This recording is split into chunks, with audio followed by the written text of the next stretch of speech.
Assalamualaikum warahmatullahi wabarakatuh. Perkenalkan, nama saya Musdalifah Wijaya A dari Perpajakan Politeknik Bosowa, kelas pajak A dengan NIM 019040001. Nah, di sini saya akan menjelaskan tentang analisis laporan keuangan, rasio keuangan. Terlebih dahulu, kita perlu mengetahui pentingnya rasio keuangan. Pengertian neraca. Neraca adalah laporan yang menunjukkan posisi keuangan perusahaan pada saat atau periode tertentu. Yang kedua, pengertian laba rugi. Laba rugi adalah laporan yang menunjukkan hasil kegiatan perusahaan pada suatu periode tertentu. Jenis-jenis rasio keuangan. Rasio likuiditas adalah rasio yang mengukur seberapa likuid suatu perusahaan dalam membayar kewajiban jangka pendeknya. Yang kedua, solvabilitas adalah rasio yang mengukur sejauh mana perusahaan menyelesaikan utang, beban bunga, piutang dagang, dan mengukur perbandingan modal sendiri dengan sumber modal lainnya. Yang ketiga, rasio aktivitas adalah mengukur tingkat kemampuan perusahaan untuk mendapatkan keuntungan profit labanya. Yang keempat, rasio profitabilitas adalah rasio yang mengukur kemampuan perusahaan dalam memperoleh laba. Yang kelima, rasio pasar adalah rasio yang menunjukkan perbandingan antara harga saham perusahaan, nilai buku per lembar, dan nilai pasar per lembar. Yang pertama, rasio likuiditas. Current rasio dengan rumus aktiva lancar, hutang lancar dibagi hutang lancar. Nah, di sini saya mendapatkan nilai 112%. Kesimpulannya adalah total aset lancar PT Wika Beton dapat menutupi total hutang lancar sebesar 112%. Yang kedua, quick ratio. Dengan rumus aktiva lancar dikurangi persediaan dibagi dengan hutang lancar. Nah, di sini saya mendapatkan nilai nominal dari laporan keuangan PT Wijaya Karya Beton tahun 2021. Nah, di sini saya memasukkan nominalnya, setelah itu dikali dengan 100%, saya mendapatkan nilai 90%. Kesimpulannya adalah total aset lancar di luar persediaan pada PT Wika Beton dapat menutupi total hutang lancar sebesar 90%. Yang ketiga, cash ratio. Cash ratio dengan rumus kas dibagi dengan hutang lancar, saya di sini mendapatkan nilainya yaitu 20%. Dengan kesimpulan adalah total kas pada PT Wika Beton dapat menutupi total hutang lancar sebesar 20%. Yang kedua, rasio solvabilitas. Yang pertama, debit to total asset. Total hutang dibagi dengan total aset, di sini saya mendapatkan 53%. Kesimpulannya adalah total hutang PT Wika Beton dapat diselesaikan dari 53% total aset. Yang kedua, debit to equity ratio dengan rumus total hutang total dibagi total modal sendiri, saya mendapatkan nilai 47%. Kesimpulannya adalah total hutang pada PT Wika Beton dapat diselesaikan dari 47% dari total modal sendiri.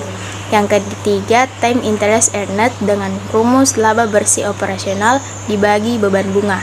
Yang keempat, total asset to equity. Total aset dibagi dengan modal sendiri. Di sini saya mendapatkan nilai 25%. Kesimpulannya adalah total aset PT Wika Beton telah mencapai 25% dari total modal sendiri. Yang kelima, fixed asset to equity dengan rumus current asset dibagi modal sendiri. Di sini saya mendapatkan jumlah nilai 45%. Kesimpulannya adalah total aset tidak lancar PT Wika Beton adalah 45% dari modal sendiri. Yang keenam, inventory to equity dengan rumus persediaan barang dibagi modal sendiri. Yang ketujuh, current asset to equity, total aktiva lancar dibagi dengan modal sendiri. Yang kedelapan, receivable to equity dengan rumus piutang dagang dibagi dengan modal sendiri. Kita masuk di rasio aktivitas. Yang pertama, sales to current asset dengan rumus penjualan total aset lancar dengan nilai 30%. Kesimpulannya adalah total penjualan PT Wika Beton dapat ditingkatkan oleh aset lancar sebesar 30%. Kedua, sales to receivable dengan rumus penjualan piutang dagang dibagi dengan piutang dagang. Nah, di sini saya mendapatkan nilai 373%. Nah, kesimpulannya adalah total piutang PT Wika Beton sebesar 373% dari total penjualan. Yang ketiga, sales to inventories. Penjualan dibagi dengan persediaan. Nah, di sini saya mendapatkan Nah, di sini saya mendapatkan nilai sales to inventories, penjualan dibagi dengan persediaan. Nah, di sini saya mendapatkan nilai 154%. Kesimpulannya adalah total penjualan PT Wika dapat menyisakan total persediaan sebesar 154%. Nah, yang keempat, sales to fixed asset dengan rumus penjualan dibagi dengan total aset tetap. Nah, di sini saya mendapatkan nilai 38%. Kesimpulannya adalah total penjualan PT Wika dapat ditingkatkan oleh total aset tetap sebesar 38%. Yang kelima, sales to total asset, penjualan dibagi dengan total aset. Nah, di sini saya akan mendapatkan 17%. Kesimpulannya adalah total penjualan PT Wika Beton dapat ditingkatkan oleh total aset sebesar 17%. Nah, rasio profitabilitas. Yang pertama, net profit margin dengan rumus laba bersih dibagi penjualan. Nah, di sini saya mendapatkan 2%.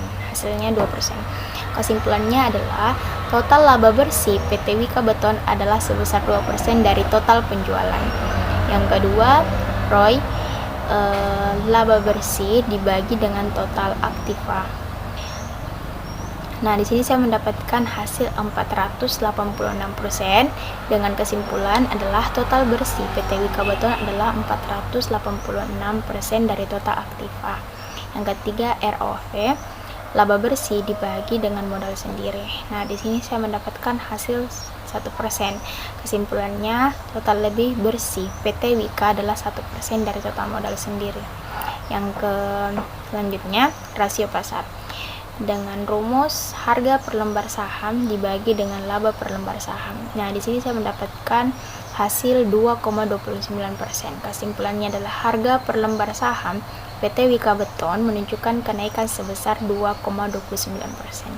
Yang kedua, book value per share dengan rumus modal ekuitas dibagi dengan jumlah saham beredar. Nah, di sini saya mendapatkan hasilnya 390,19.